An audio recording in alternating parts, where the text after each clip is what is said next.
Well, hi, team. I'm Fitz Koehler, your very bossy fitness pro from Fitzness.com, and welcome to the Fitzness Show. Today, golly, I'm going to share an interview with you. I just completed it. It's an interview I wish I didn't have to do. My friend, Colin Egglesfield, who you may recognize from film and television, he was in All My Children. He's been on TV shows such as Melrose Place, The Client List. He was in the Kate Hudson movie, Something Borrowed. He's had an extensive career in Hollywood, always playing the hunky guy because that's what he is. He's been, well, I'm going to let him tell you what his most significant modeling job was, but an incredible young man, only 51. He was on my show in 2021. We were discussing him training for the Chicago Marathon. He was on I interviewed this guy about 15 years ago as well. He's someone who is so fit and so healthy that I've always taken a real interest in what he does and what he has to share.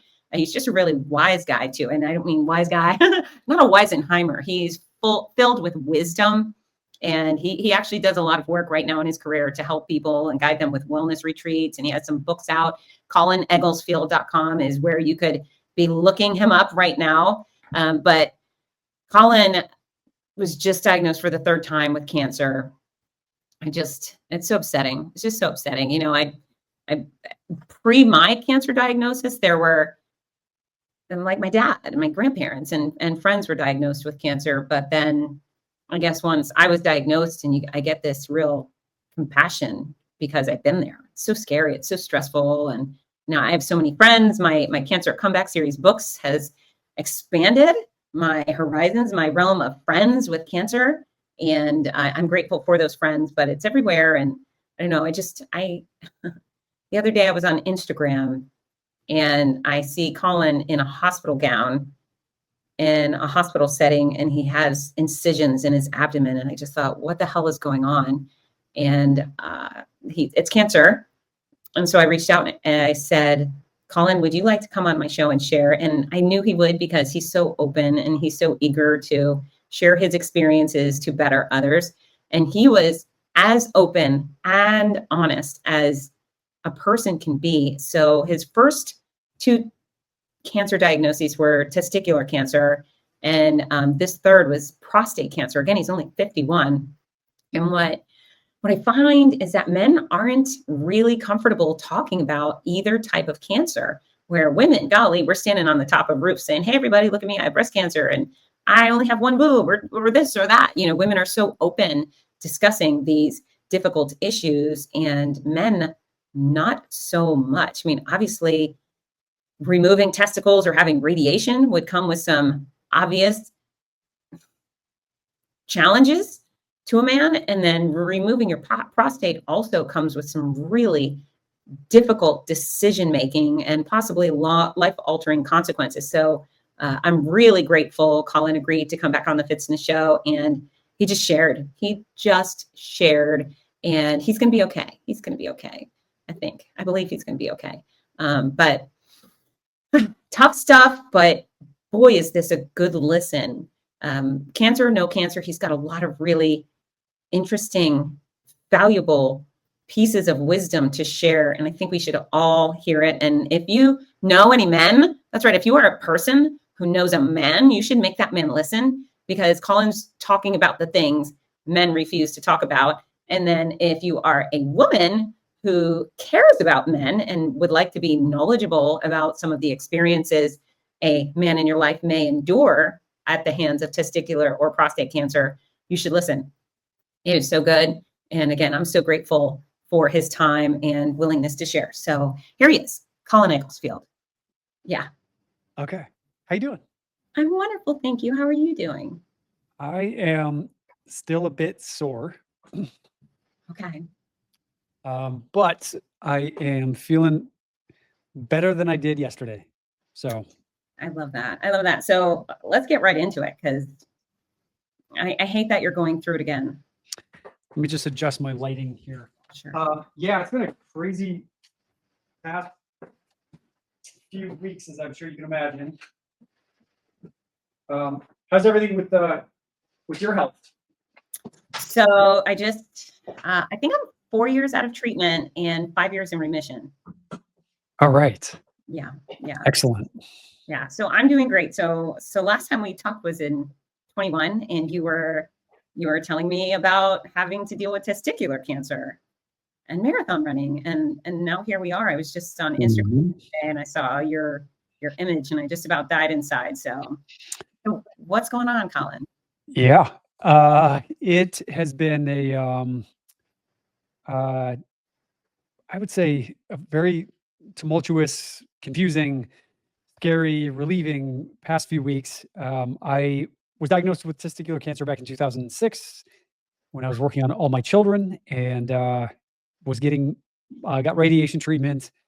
And after my surgery, and I was getting my checkups, and then a year later, they found a tumor on the other side, and so they had to do another surgery. And after that, they told me that based on what the statistics are regarding testicular cancer coming back twice, and the radiation that I received, and then after that, because I had my testicles removed, for lack of a better description, I had to be put on testosterone hormone replacement therapy. So I've been on that for the past 18 years.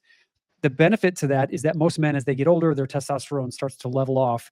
And most men, without them even knowing it, are chronically low on testosterone, which can affect mood, focus, sex drive, um, ambition, and um, testosterone also, though, can aggravate the prostate and accelerate inflammation and the acceleration of prostate cancer. Okay. So my doctors told me back then that we need to just keep monitoring you to make sure that you're not getting too much testosterone and that you're doing your PSAs. So the benefit to all of this is that I've been getting my checkups. I got my PSA checked again last year, and it was a little elevated. Normal PSAs are below 4. Mine was high 6s. If you Okay. are in advanced stage uh, metastasized prostate cancer, it can go up to 20s. Okay. So I wasn't like too far out of the norm, but it was still out of the norm. And And so that's just a blood test, correct? that's just a blood test. Yep. Okay. And this is where I think everyone needs to just get this simple blood test done, because it's non-invasive, really, just doing a little blood test, compared to some of these other exploratory biopsies and that sort of thing. It's a quick way for you to just kind of get a pulse on where you're at. And mine was in that range. And then, or actually it was low 7s. And I decided, I'm just going to wait maybe 6 months and get it tested again. And got it tested again, and it was high 6s. So it had gone down from low 7s to high 6s, but still outside the range. So my urologist recommended a biopsy. And I'm like, come on, what are you talking about? Like this, Right. it's like so close. And he's like, look, we've got to look at the statistics and the data. And I'm sure you're hearing a lot of what people are talking about online right now: ivermectin, fenbendazole, and iodine, and all these, like, so many people are coming up, or sharing their experiences of taking some of these medications. Um, you've obviously heard of a lot of this stuff, right? In the You know news? what? I have some friends with ovarian cancer who are taking those things. One of them swears by it. She's stage 4. She says the cancer has regressed and she's doing great with the ivermectin, other word I'm not even going to try, combo. And then I have another friend who she's been dealing with stage 4 ovarian cancer too. And she's been on it, and we really didn't get into her results. But yeah, it's a whole different world. I'm not utterly familiar with that. Well, let's see what you have to say. Teach me, Colin. Yeah. So, just my wanting to do my own research, because obviously now if a doctor says we need to do a biopsy, now we're getting into, okay, this is pretty serious. Yeah. And I realized that, having gone through this whole cancer experience, 15 years ago, I feel like it took me a while to heal and to move on, not just physically, but emotionally, mentally.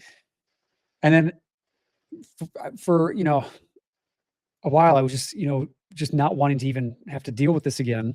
Yeah. It took some time to think about it. I started talking to some other doctors, talked to my urologist from New York who did my surgeries.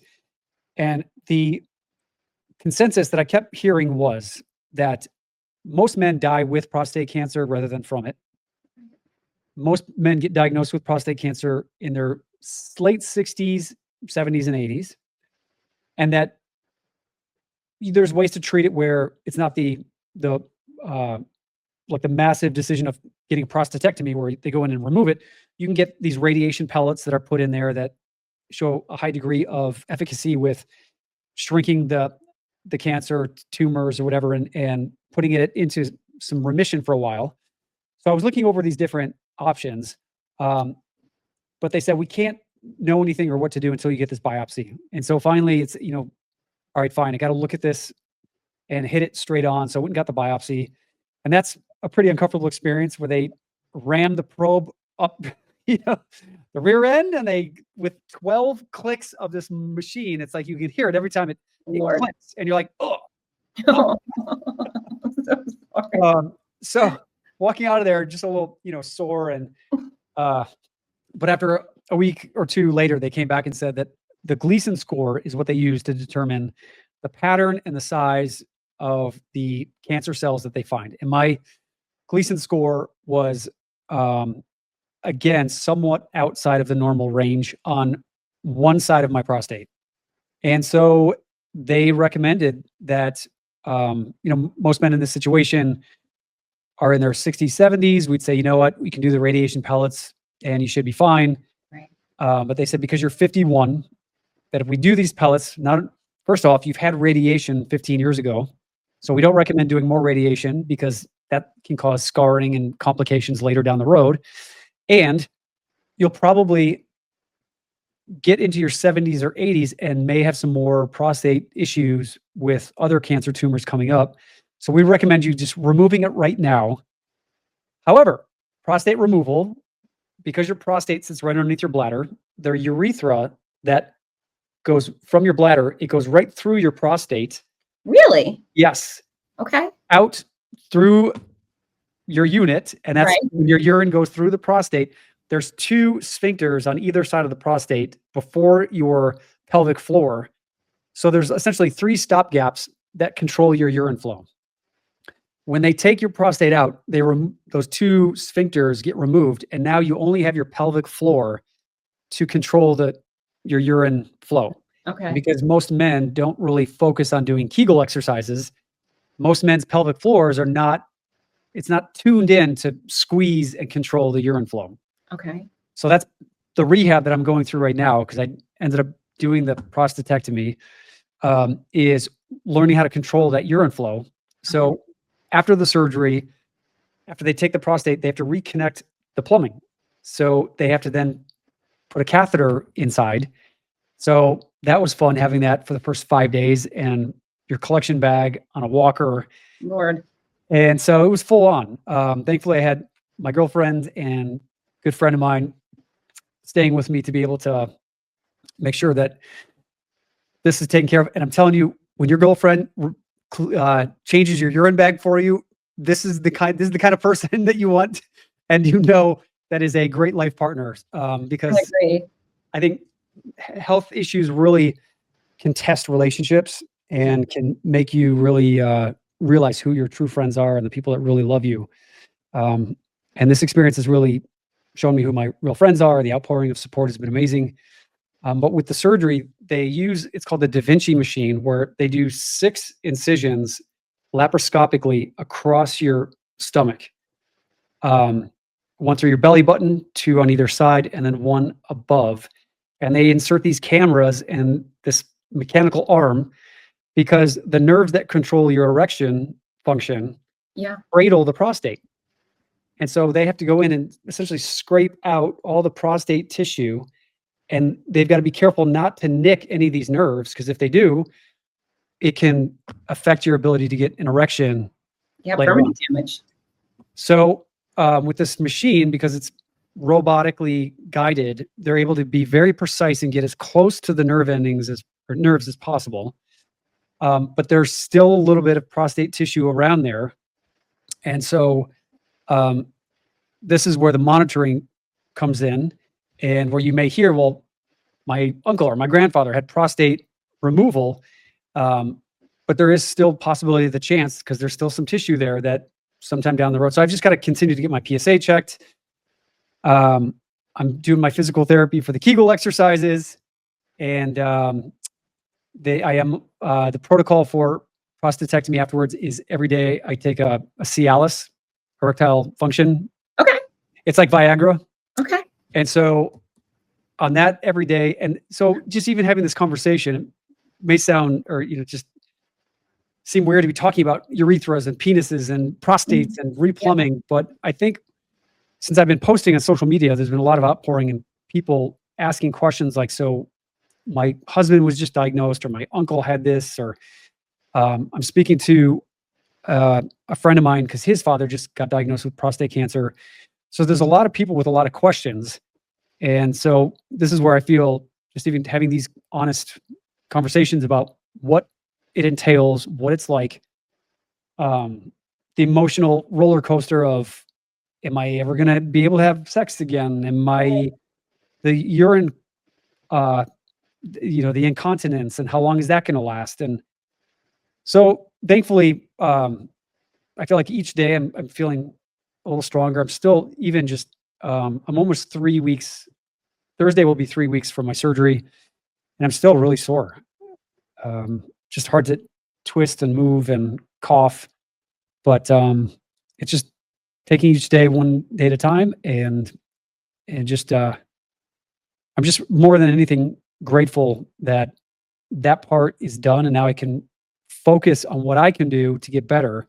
Because leading up to that, you're hopeless. You feel helpless. Are you looking for the perfect gift for a loved one battling cancer? The Cancer Comeback series by Fitz Koehler offers hope, inspiration, and practical guidance. With Your Healthy Cancer Comeback, My Noisy Cancer Comeback, and the Healthy Cancer Comeback Journal. These books are a lifeline for all patients and survivors. Right now, you can order autographed copies at a special discount. Show your support and help a loved one go from sick to strong. Visit Fitzness.com today. That's Fitzness.com. Fitzness.com. If you feel helpless because you can't really do anything really about it, other than what I was doing research, trying to talk to other doctors and hearing about these other alternative ivermectin and some of the things. I asked my first urologist, and he was like, well, I don't know anything about that. And I said, well, have you ever heard of Dr. Joe Dispenza, any of these like mindful, energetic, quantum healing modalities? And he was like, nope. I'm sure there's stuff out there, but I don't know what that is.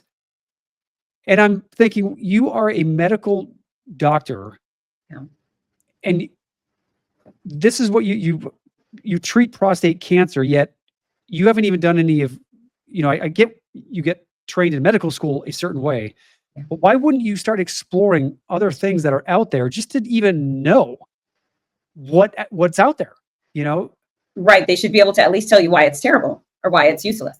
Right. And that's why I didn't feel comfortable working with this doctor. And I fortunately was able to find another doctor through the City of Hope Hospital here in Phoenix. And they're great. And my doctor, he just came from the University of Iowa, and I graduated from the University of Iowa. So I thought it was a sign from the universe that, okay, this is my people. And he was able to just really sit and answer my questions about like some of these other alternative forms of medicine and healing. And he's like, look, Colin, there's a lot of different modalities out there.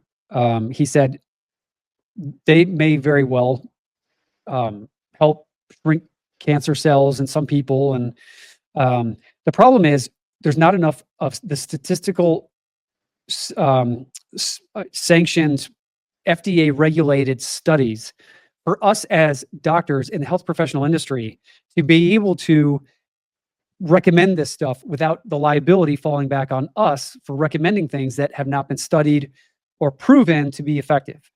So I think more of these grassroots stories that you're hearing about people who are taking it and they're getting really good results, my hope is that it will cause some of these studies. The problem is it costs billions of dollars to do these FDA regulated studies. And who has that kind of money? The pharmaceutical companies. So the ivermectins, which is a drug that's used to kill parasites in horses and farm animals. I don't know who the company is that makes that, but I mean, maybe they could sponsor the study in humans. Like, this is where it's like, my doctor was like, we just need more studies done for us to be able to really make these educated decisions.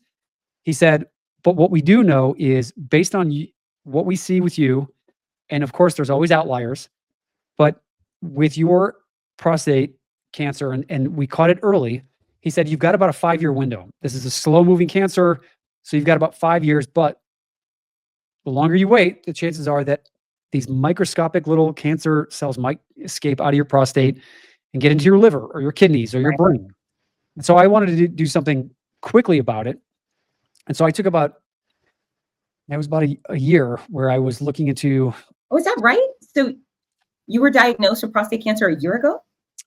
in November of 2023. Wow. Okay. Okay. And so I actually did start working with a integrative health practitioner, and they recommended these this detox protocol and coffee enemas. And basically the benefit to this was I did a full blood panel. And this is where it's amazing because most hospitals and doctors don't recommend this full scale panel. And what they found with me was that I had a fatty liver. They recommended me doing a detox. So I did like a month-long liver detox, and that there was certain minerals that I was deficient in that were affecting my metabolism. And they were saying how cancer is obviously it's the unregulated cell growth, where a cell gets to a point where it's either not getting what it needs to repair itself, or there's toxicity or parasites in the environment. And so that's why every person and everyone's case is different. And so you can't just say, well, ivermectin will work, or benzodiazole will work, or this will work. And so it is an art to all of this where you kind of have to experiment on your own self if you're willing to do that. And have you taken those drugs? I have not taken any of those drugs. Okay. How come you've chosen not to? Pardon? How come you've chosen not to? I was afraid that if I didn't do something soon enough, that I was risking the chances of the cancer cells spreading.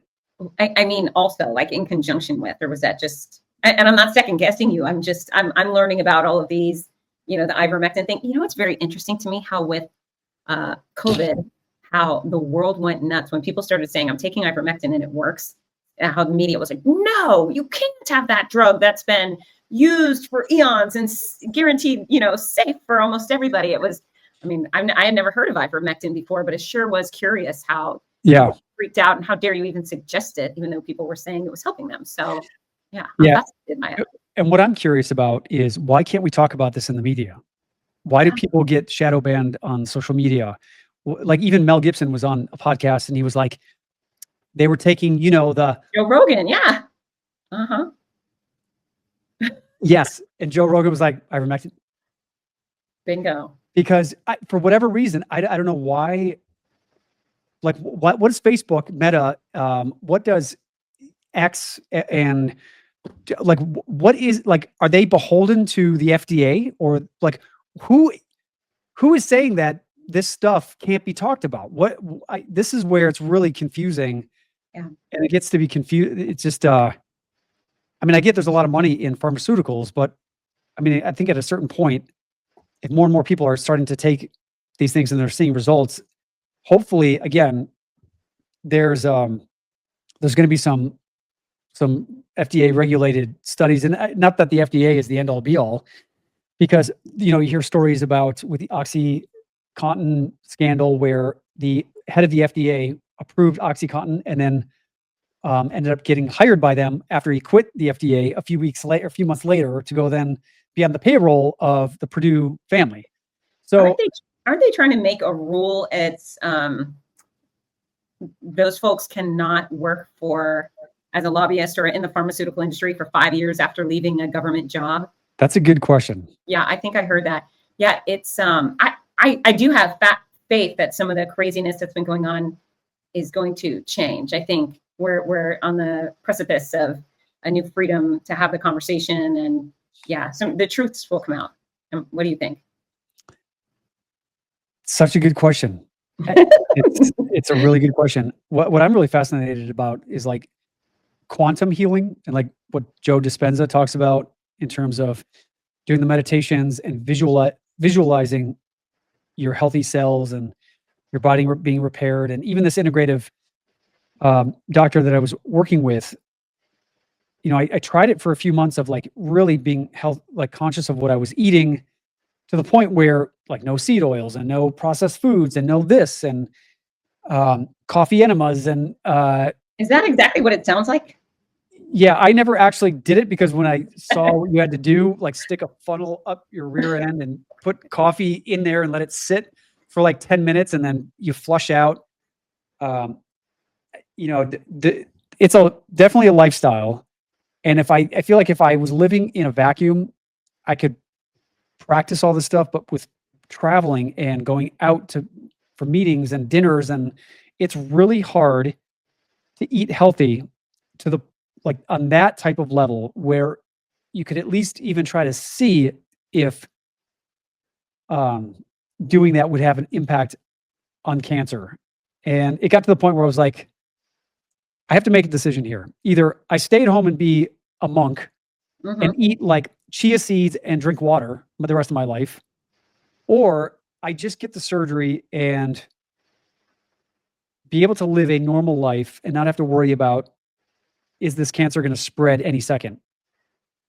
Well, yeah. I mean, that's the fear. I remember when I was diagnosed, the doctor said, you have breast cancer. It's already spread to your lymph nodes. It's running through you like wildfire. We need to treat you urgently and aggressively. And I just thought, okay, well, let's do it today. And they moved me rapidly. I think I started chemo 10 to 12 days later, but it still felt like forever, thinking, oh my gosh, is it in my brain? Is it, and I'm not a reactor, but the stress that comes along with a cancer just brutal. So I saw your photo come up on your Instagram story of your surgery with those with the wounds on your awesome abs, Colin, and I just thought, what's going on? And so dealing with that twice, I mean, I don't fear a whole lot, but the thought of having to go through cancer again is just unbearable. So how have you been mentally? I mean, emotionally, I should say. Yeah. It's been ups and downs. Like some days I'm like, all right, I'm good. I got this. Woof, I'm feeling good. And then some days I'm just like, why do I feel so anxious and sad? And like, I went into my physical therapy last Tuesday and she asked, so how you doing? And I just broke down. I was like, I don't know why I'm so emotional right now. I can't, this is so much. And I'm like, this all kind of, I've been working on this and trying to mentally prepare for all of this, but how can you mentally prepare for this? So I've just been really taking time to just go for walks and be around nature and slow down and not feel like I'm on any pace to get better, and just to give myself some grace to feel the feelings and let it out and talk about it. And what's helped is just sharing my message on social media and seeing so many people going through similar experiences and knowing that what I'm going through is helping other people. That's really been helpful. So I think you're incredibly, I hate to use the words that people always use, but really brave, Colin. I mean, when I went through it, I told people I have it, I'm going to be fine. And then I lied my whole way through. I just told everybody I was fine, even when I wasn't, because I just couldn't deal with not being, a ray of sunshine. That's my role in people's lives, right? But I find with prostate cancer, men are not talking about it. They're not talking about testicular cancer. And I'm sure you probably had zero people to look up to and go by their guidance. So it's really... Well, I read Lance Armstrong's book this is 2005, before all the cycling stuff. Whether you like him or not, here's the thing. When he went through his cancer battle, my sister bought me his book. It's called It's More Than Just the Bike, or it's about more than just the bike or something. And just reading about someone at that type of prominence, having been able to move through this cancer journey and being okay, gave me hope and strength and encouragement that, well, shit, if he can do it and he's back on the bike and he's living a pretty kick-ass life, then why can't I? So I think we do need these role models and inspirational figures in our life to just know that, okay, I'm not alone in this experience. Yeah. And that really helped me. Yeah, you're not. I mean, golly, you're so young. I was reading, it's interesting. Breast cancer is 1 in 8 women in America. Prostate cancer is 1 in 8 men. I did not know that. Really? Yeah. And then it's, under under 50, the odds are really, really low. But once you hit that 50 to 60 range, it's like 1 in 54. So you're still really young for it, but guys just aren't talking about it. I remember, you're in the world, right? Once you tell people you have it, other people come out of the woodwork. Of course, my books, inspire that, but people are telling me about all the things. And I didn't know that having your prostate removed could cause erectile dysfunction. And one of my race friends told me he had it. And he was like, well, I just got married. And in my mind, all I could think is, oh my God, she wants you alive. But that wasn't my decision to say anything to him. But what a difficult decision for a man to have to make. I'm so grateful they have this robot that can help you get past that and still function fully. Yep. Well, we'll see. I'm still in the beginning phases of this recovery. But honestly, I'm just relieved that part is over. And now I'm determined to will myself back to full functionality. Well, if anybody can do it, Colin, it's you, right? Yeah, I mean, like to think. you're the guy. You're gonna have to come back on the Fitzness Show. Yeah. I'll let you know how it's going. Let us know. So, how do you think your fitness and your health has paid off in this situation?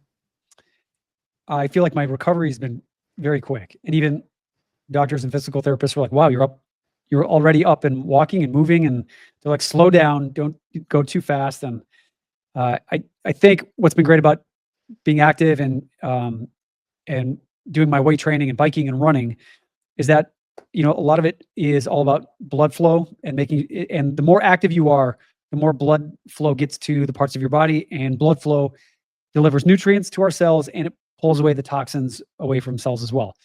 So I feel like being active and especially my cardiovascular, I was sitting in the hospital and the nurse took my blood pressure and she was like, "Do you work out?" And I was like, "Yeah, I do quite a bit of running and biking." She's like, "Yeah, your blood pressure is really low." And I was like, "Or your heart rate is really low." It was like 40 something. And she was like, "It's very common for athletes to have a low heart rate just because we're so used to, we train our bodies essentially to be very efficient with our blood flow." And so I feel like a lot of that has just helped me recover faster and be able to get up and move. Starting to stretch a little more as well. And and just focusing on trying to eat clean and healthy. Not perfect, but better, right? Pardon? Not perfectly, but healthy, right? Yeah. I mean, I guess by perfect, like I still like to eat bacon. Even though, but I'll try to eat bacon without nitrates. Okay. I will, I'm pretty particular. I try to avoid eating bread. Like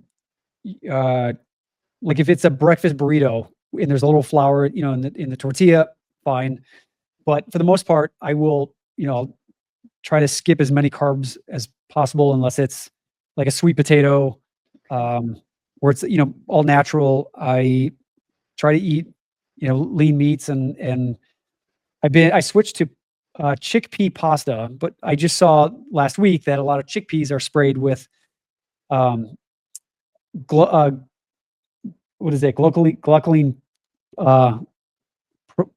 propol or whatever, which is like antifreeze, which is essentially like just so many like corns and flours and so much agriculture is just still sprayed with a ton of pesticides.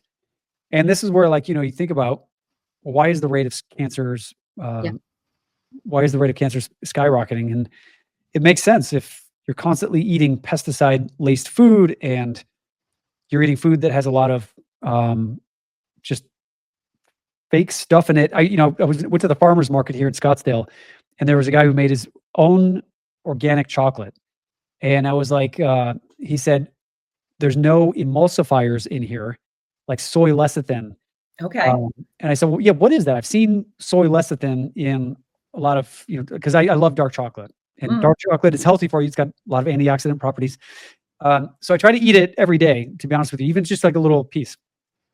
And he said, the big manufacturers, when you heat the chocolate up so it gets liquidy, and then when you start to cool it down into the bars, the soy lecithin allows it, or it makes it so that it cools in an equal structure, so that the bar has that snap type Oh. of quality to it, and that's Okay. all equal. He said if there's no soy lecithin or these emulsifiers, you may have one part of the chocolate that is like kind of really thick and strong, and another part will be really crumbly and fall apart.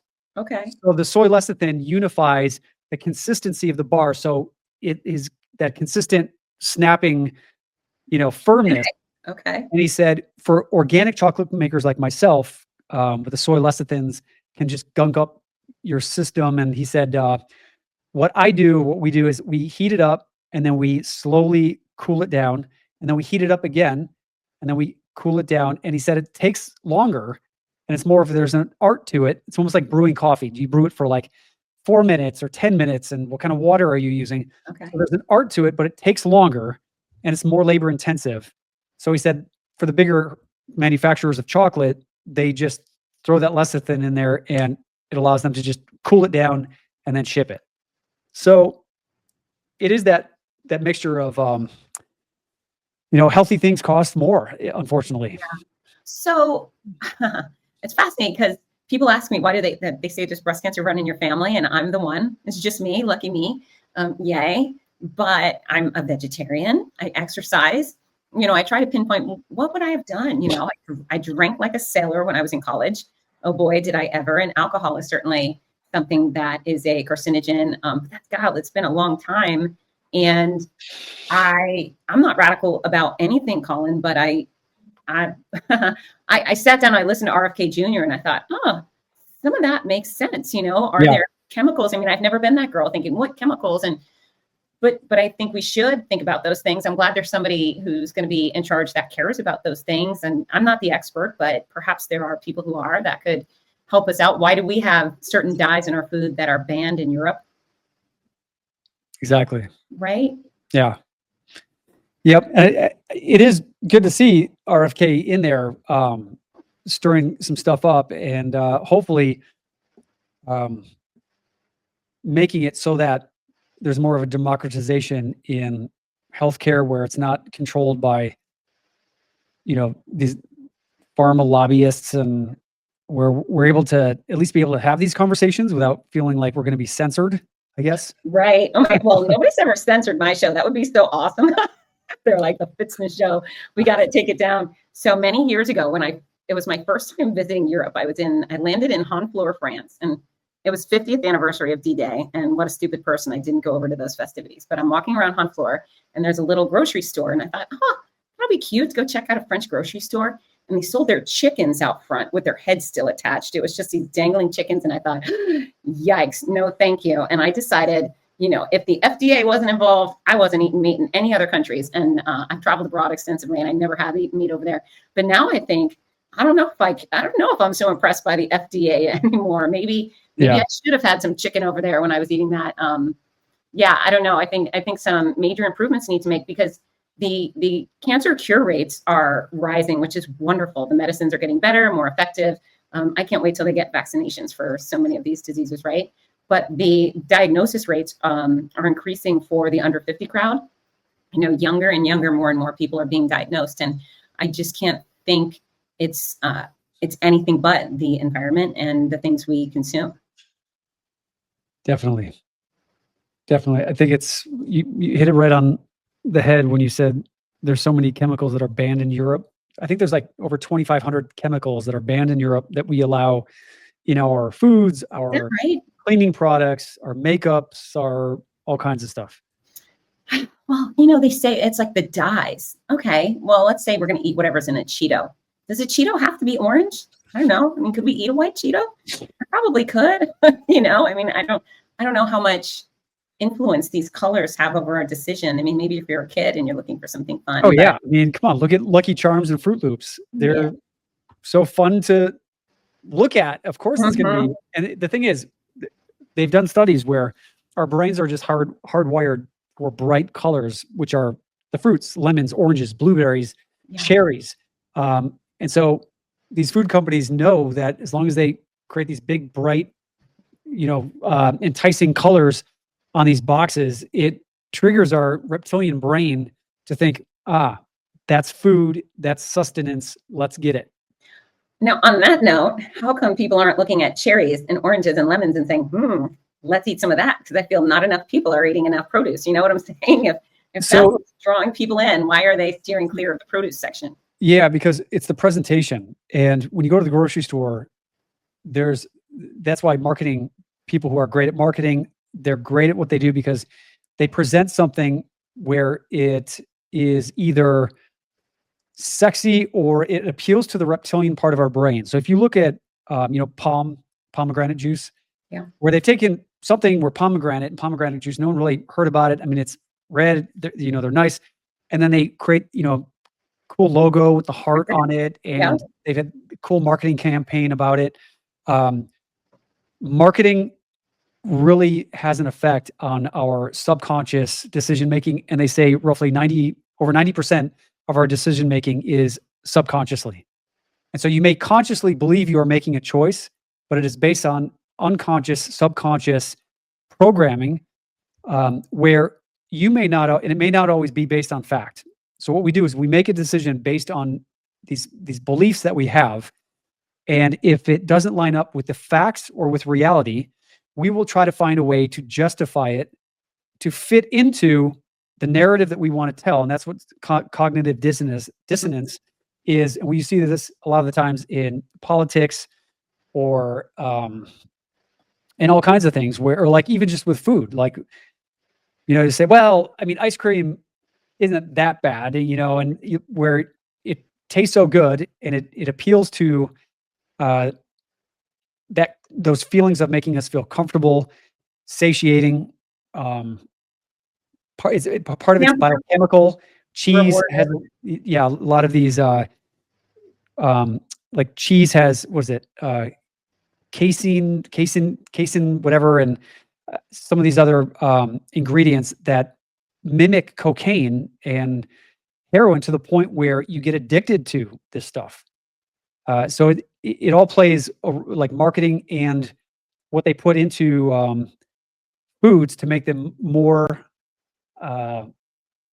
Basically, your body gets trained to have them, and when you don't have it, you go through these withdrawal periods. And these companies know what they're doing. I read recently the cigarette industry used to lace cigarettes with fiberglass particles. No. So that when you breathed in, these fiberglass particles would go into your lungs and cut your lungs up to deliver more nicotine into your system to get you more addicted. It's disturbing. It's very disturbing. Huh. Wow, all the things nobody ever wants to know, Colin. That's awful. Who knows? We'll probably get banned eventually for talking about this stuff, unless Elon Musk and RFK do something about all this stuff. Jesus. So, you take two young, healthy people like us who are doing almost all the right things. I mean, do a little bragging. Tell people how many marathons you've run, Colin. I think it's 7. 7. Yeah, I believe it's 7. Incredible. And then San Diego, New York, LA, Chicago. I've done probably 15 triathlons. I'm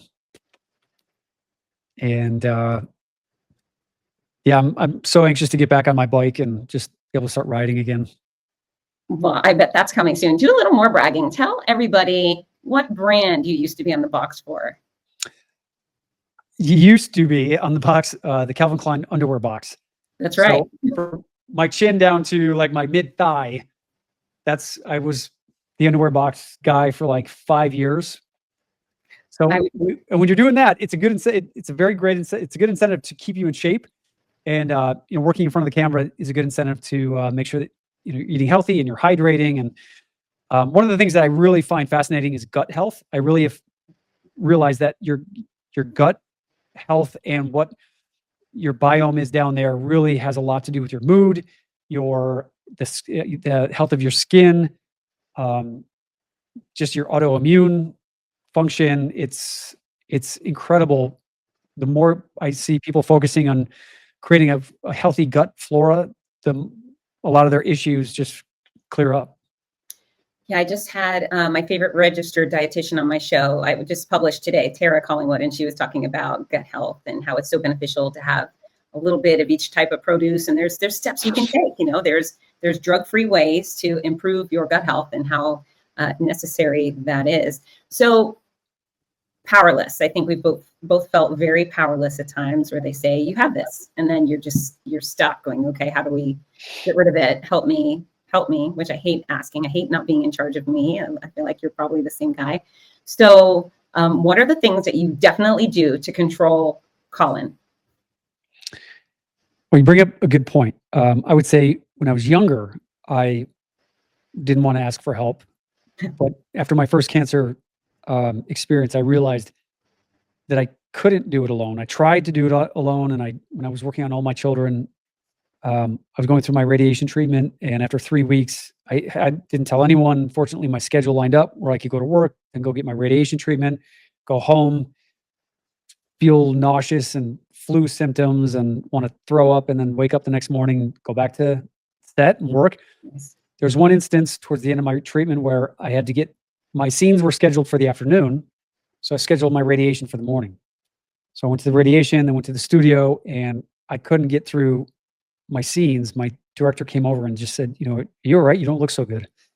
And I was like, I'm not doing so good. I'm going through radiation treatment right now. I had cancer surgery 2 months prior. He's like, why didn't you tell anyone? You idiot. Like, and you really think about it. I was like, who is it serving when you don't share with people? I realized that it's a manipulative thing to do, to hold it in. When you think that you don't want to be, most of the time people don't want to be a bother. They don't want to put people out. But the thing is, then you're preventing giving them the opportunity to make them feel purposeful, to make them feel like they're making a contribution. And when people make a contribution and know that they have some sort of purpose in making someone else's lives better, that's what makes them feel good. And that's what makes them feel purposeful. And so by sharing what you're going through, you're actually giving someone the opportunity, giving them the gift of them being able to step up into the role that makes them feel the best about who they are. So I think it's this energetic flow that if you stop the flow and just hold it in, like stopping blood flow, things start to wilt and die. And relationships can wilt and die if communication stops.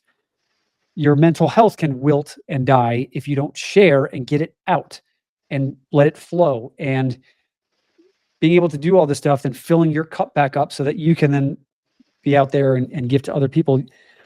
You got to be smart enough to know that you can't keep giving energetically, physically, mentally, without getting filled up. And the only way you can get filled up is if you keep that cycle going. So did you learn that lesson quickly when you were on the set and on All My Children, or did it take you longer to figure that out? Yeah, no, after sharing that, when I first got to the show, you could tell there was this like, well, who's this new guy? Is he coming in here? Is he going to take over the attention and the fan letters? And so some of the other guys on the show weren't super friendly to me. And after they found out that I was going through this, one of them offered to go to the hospital with me and take me. He was like, dude, sorry to hear this. If you need anyone to go with you. I was like, honestly, yeah, my next checkup is like, Thursday. I don't have anyone to go with, would you mind coming with me?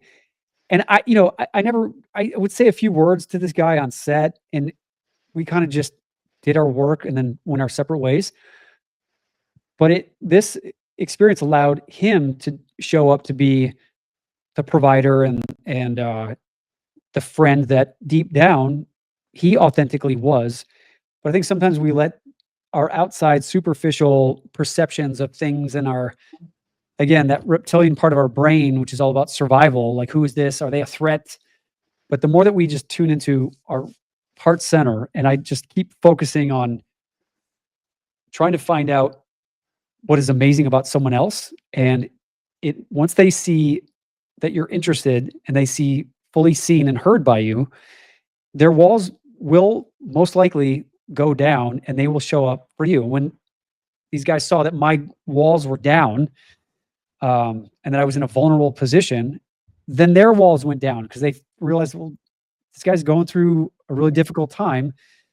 Maybe he needs some help. So this is really helpful for men, I think, just being able to talk about this stuff and just say, you know what, I can't do this alone. Would you mind going to the hospital with me?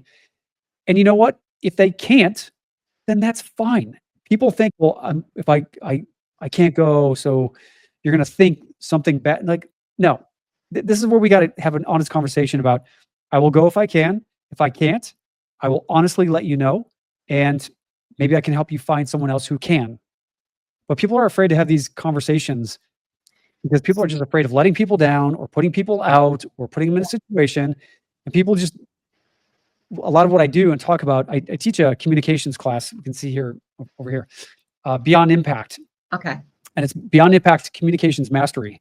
And a lot of what I've learned from my acting classes in terms of how to connect authentically with another human being is something I found out in the real world is, thoroughly lacking. And my acting classes actually helped me become a better communicator in my real life relationships, more confident, just advocating for myself and speaking up for myself, and just honestly sharing things that I'm going through and what I need. And there's a difference between neediness and needing something. Okay, that's brilliant. Right? And Yeah. I think a lot of people think like, well, if I ask for this, I don't want to appear needy.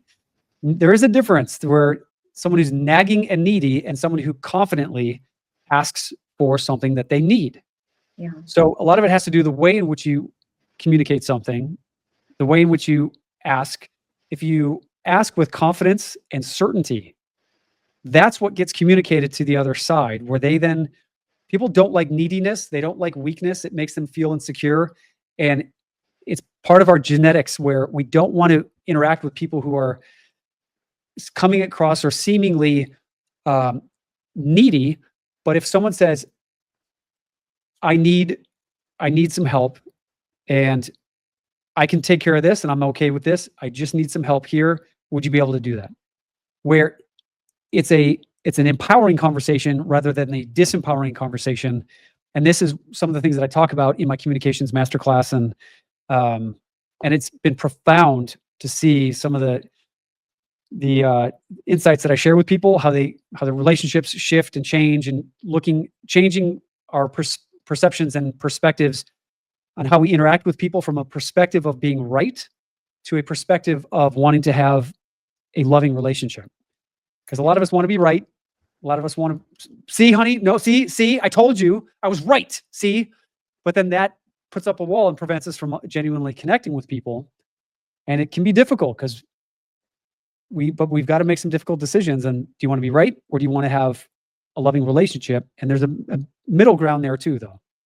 So I love that you went there. At the end of my show, we always do a communication tip of the show. I always ask my guests, give a communication tip, this anything to help you connect with other people better. And then we do the song of the show, which I'll have to do later. But brilliant.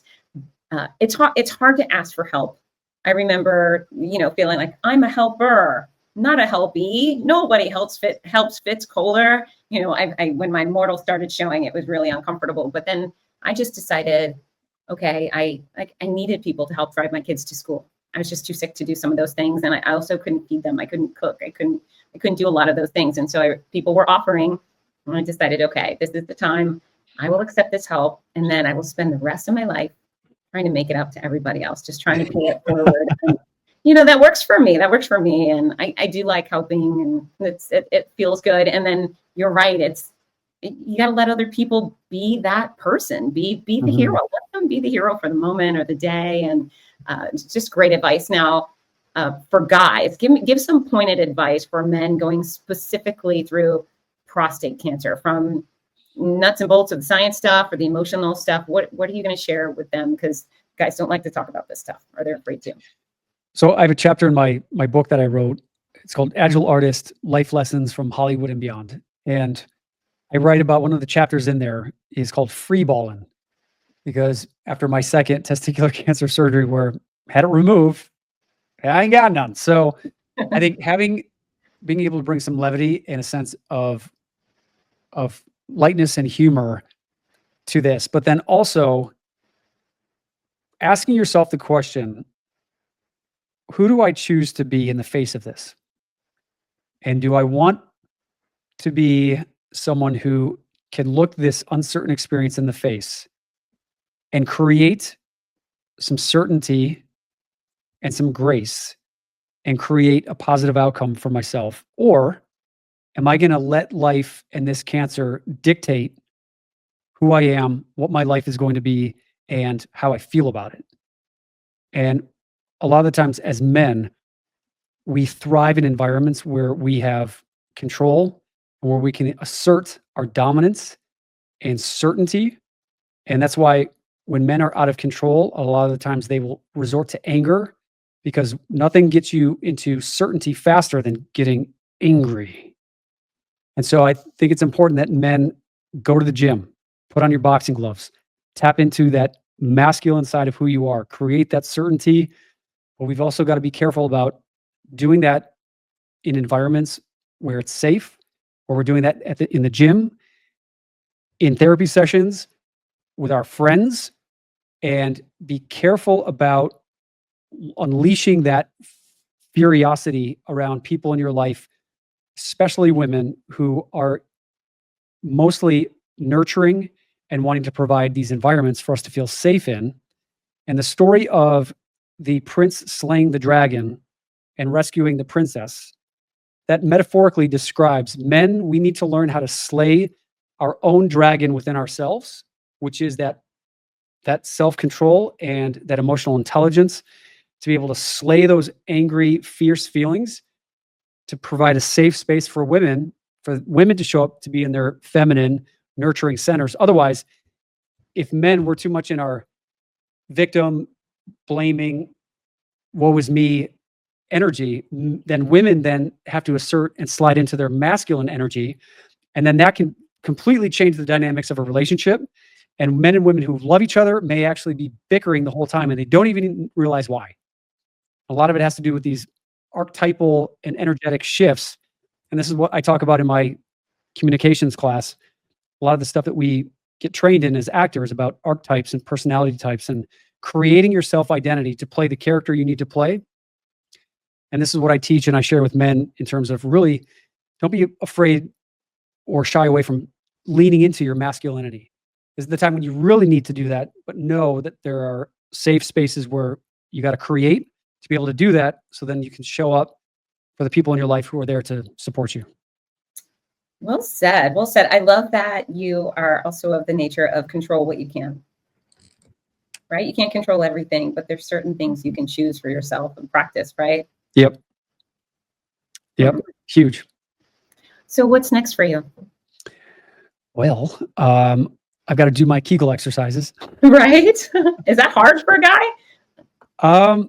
It's not hard. It's just Okay. got to do them 10 times a day. And there's two different exercises. There's you flex that Kegel muscle, which is the muscle between your anus and your Penis. balls. Okay. And the physical therapist actually puts their hand there and will make sure that you're flexing the right muscles. Great. And so you hold it for a count of 5 and then let it go. And then take a breath in, breath out, and then hold in the Kegel for 5. I feel like we're doing this together now, Colin. Are we giggling? And then let go. And you do 10 sets of that. And you do 5 to 6 of those throughout the day. So roughly 50 to 60 of those. And then you do what are called quick flicks, where you hold, let go, hold, let go, hold, let go. And so This is very fun. Okay. we had to practice today flexing your pelvic floor muscle down there and then standing up. Tricky. And then flexing it and then sitting down. Because anytime you squeeze after prostate cancer surgery, you tend to leak. There's incontinence. Okay. So this is practicing becoming aware of being able to control that pelvic floor muscle so that you can consciously control it to prevent your leaking. Okay. So on that note, share your expertise, because I'm sure they've done some explaining for you. For someone for a man who has not had prostate surgery, what are the benefits of Kegling for your average Joe? Well, it allows you to be able to hold your urine for longer. It allows you to be able to control your ejaculation and orgasm. Okay. So flexing that muscle, I don't know if this is a myth or urban legend that Sting, he was so in tune with these Kegels and tantric sexual practices that he could have sex for like 24 hours and not have an orgasm, like whatever. But all of that is intertwined down there. So just practicing this stuff. And one of the nurse practitioners told me that one of her patient clients, he's a truck driver, and to remind himself to do his Kegel exercises every time he comes to a red light, that's his time or his reminder to do his Kegel exercises. So if you're driving in your car and you come up to a red light, that's your time to practice your Kegel exercises to be able to become a king in the bedroom. King in the bedroom. I love that. We're going to call them Kegels for Colin. Every red light. And that's important. Like I do when I let my dogs out to go potty, I stretch my hips every time. So we're going to attach this new exciting exercise to red lights. That's great stuff. Did you ever think you'd be on a show teaching Kegels? No. But here we are. Here we are, and you're damn good at it. So, so something I would like to bring to your attention. One of the things I am doing right now is I'm doing my own 21 round challenge. So I had 21 rounds of chemo, and that was my least fun part of all my treatment. I had radiation and surgery, but chemo was the worst for me. And so what I've decided is I'm going to trade every one of my rounds of chemo for a round of adventure. Just something to turn my harrowing experiences into happiness. And so I've already completed 5, and they include running Boston Marathon. I did a Dancing with the Stars competition. And then recently I just swam with a bunch of whale sharks. And so I've got 16 more, and I'm still deciding what they're going to be, but maybe you could take, whether it's 21 rounds or 3 or whatever number you decide, and, purposely upgrade your life in exchange for the hard times. That's a good suggestion. I like it. I've always wanted to do a Spartan race. You've not done Spartan? Mm-mm. Oh, they're so fun. You would love Spartan. That's a great choice. That's a good start. That was actually round number 1 for me. Okay. Yeah. Wow.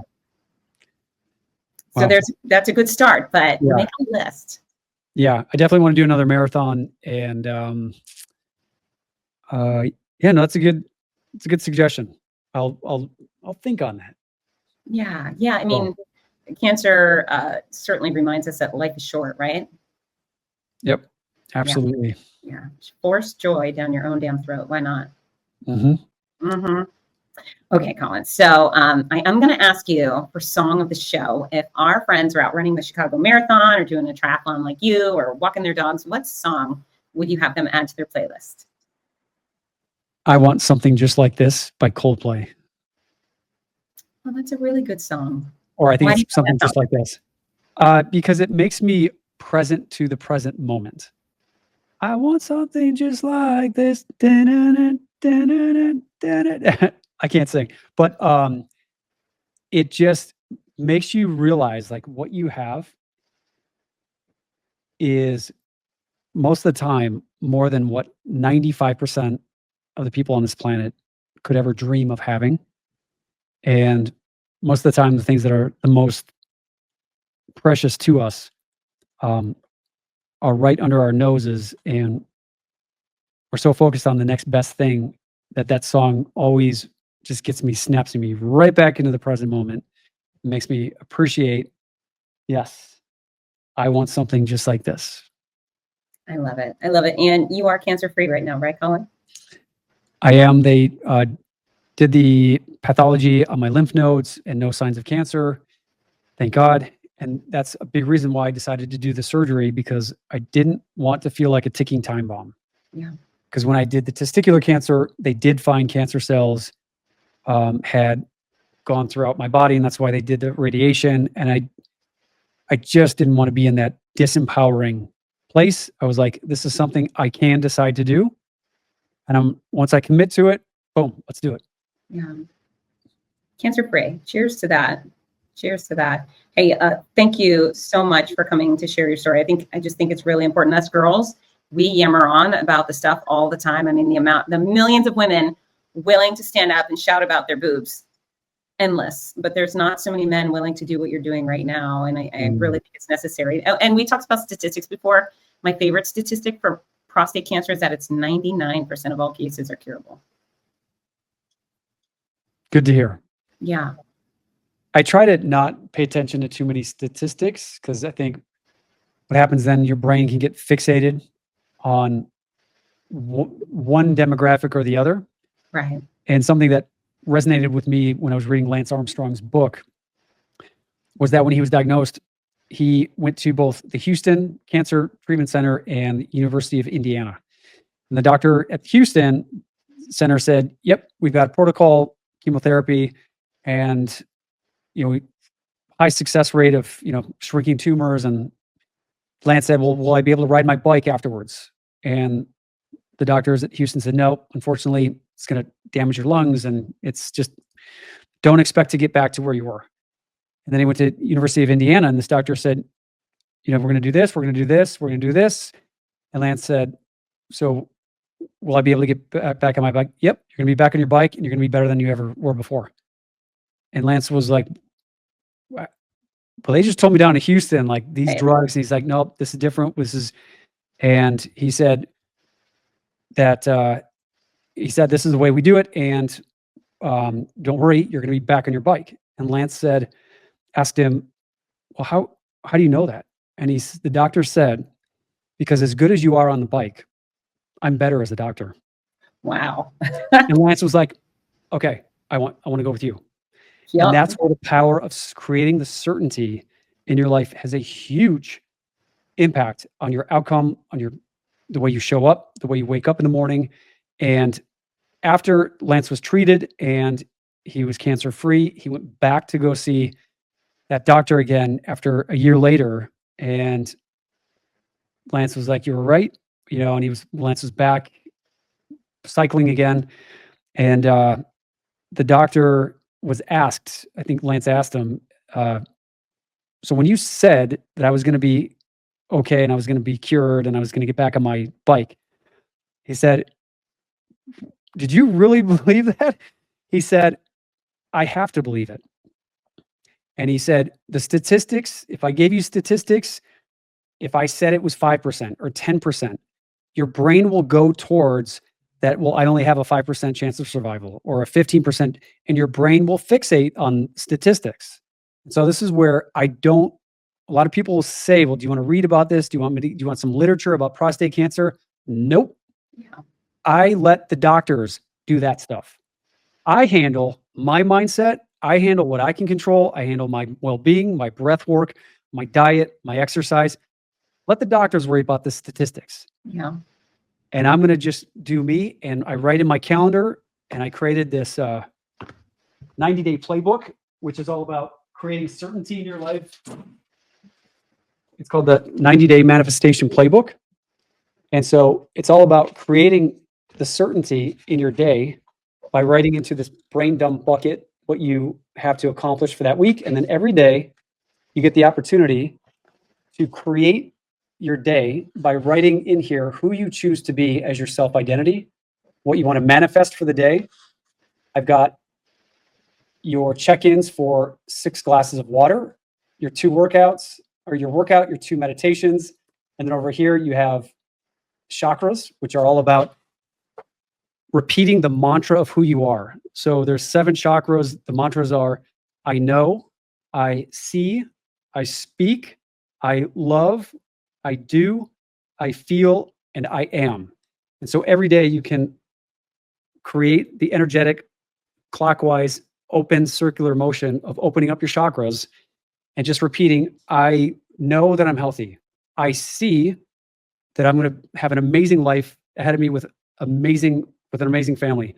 I speak the truth and I ask for help. I love myself and everyone around me.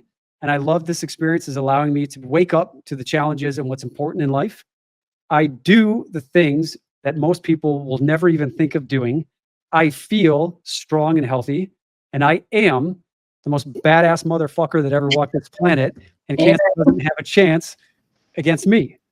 I love it. I love it. Hey, Colin, where can people find you? So they're going to hang out, they're going to stop listening to the show, and they're going to go straight to your website and to find you on socials. Yeah, you can go to colinegglesfield.com, my website. You can go to my Instagram, which is at Colin Egglesfield. And on there, you'll be able to see, you can buy my book. You can get my book on Amazon. This is the journal, and I've got my Agile Artist Life Lessons from Hollywood and Beyond, which is all about my journey through my testicular cancer. And then also I'm doing a health and wellness retreat April 3rd through the 7th here in Scottsdale. We got spaces for up to 20 people. I've been doing these retreats every year for the past 3 years now. And we do hiking, sound bowl healing, yoga. I do my Beyond Impact communications workshop. We go horseback riding. We do line dancing. We do a dancing under the stars dance competition. We go to my buddy's health spa. We do red light therapy and cold pool plunges. And it's an amazing weekend of connection and healing and rejuvenation. Sounds wonderful. Sounds absolutely wonderful. I adore you. Thank you for always coming back on my show when I ask you to. I really appreciate you, Colin. I adore you too, Fitz. Appreciate you. Wish you my best with everything. And how about you commit to coming back on the show when you're getting ready to run your next marathon? All right. Sounds good. Is that good? Yeah. All right. Now you got to look at the camera, and with gusto, you have to tell everybody to get to work. All right, everybody, get to work. Thank you. Bye. Take care. Are you looking for the perfect gift for a loved one battling cancer? The Cancer Comeback Series by Fitz Koehler offers hope, inspiration, and practical guidance. With Your Healthy Cancer Comeback, My Noisy Cancer Comeback, and the Healthy Cancer Comeback Journal. These books are a lifeline for all patients and survivors. Right now, you can order autographed copies at a special discount. Show your support and help a loved one go from sick to strong. Visit Fitzness.com today. That's Fitzness.com. Fitzness.com.